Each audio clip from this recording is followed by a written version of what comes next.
So hi guys, for today's video, nandito kami ngayon sa America. Ano ba tawag dito?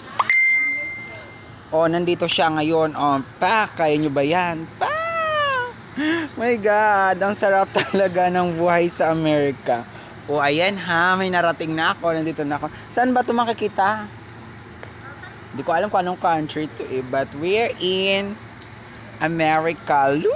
Ganito ang mga bahay dito sa First time mong Pinoy dito sa sa America, kaya ang gagawin mo, syempre balandra kang naka-outfit, look mga jay. Para makabingwit ng mga chupaping asam. Guys, look guys, ito yun. Diba guys? Look. Diba? So ganito yung mga village dito sa amin, pang mayaman. Mayaman ba kayo? Look guys. Dito day, picture tayo day. Teka lang day ha. Kasi ilalagay ko dyan para makita nyo kung ano yung alright. Meron ba kayo?